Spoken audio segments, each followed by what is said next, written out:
When it comes time to interview, students often approach it the wrong way. They think, I'm interviewing with Brad. Let the battle of wits begin.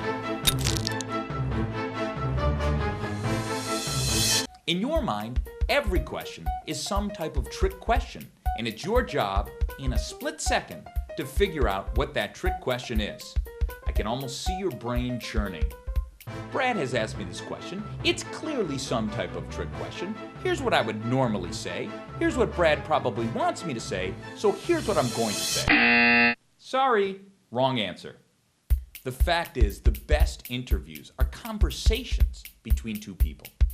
There are very few trick questions. There are no right or wrong answers, and there aren't hidden meanings in what they're asking you. In fact, the following is not a likely interview scenario.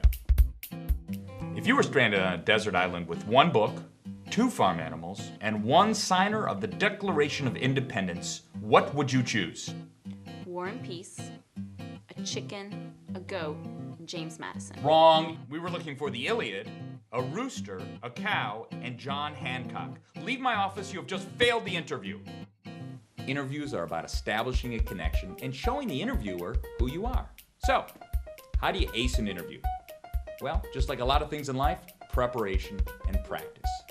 This may sound obvious, but know what you've done. You need to take a 360-degree perspective of everything on your resume, from where you went to school, to your jobs, your internships, your major, even your extracurricular activities. If it's on your resume, be prepared to speak about it intelligently. For instance, if they see that you're a leader in student government, they are not going to say, "Oh, Courtney, I see that you're president of the student body. That's pretty cool, huh?" It's much more likely that an interviewer is going to spend quite a bit of time on that fact.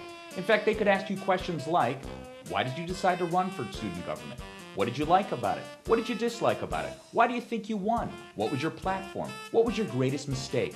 What was your biggest success? If you had to do it all over again, how would you do it differently and why? Tell me about the relationship you had with your vice president. Tell me about a relationship you had with someone in administration.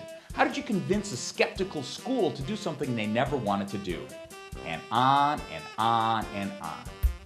Now, an interviewer isn't going to rip them off like I just did, but the fact of the matter is they want decent answers to those questions. That's where practice and preparation comes in. Yes, practice. How do we become good at anything?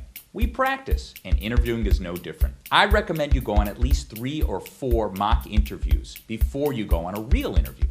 Your Career Center is the best place to start. They can interview at least a couple times and give you some amazing advice on how to ace the interview. Then get your parents to do it, your friends, really anybody. The more you dress up in the suit, sit behind the desk, the more comfortable you'll feel. Good luck.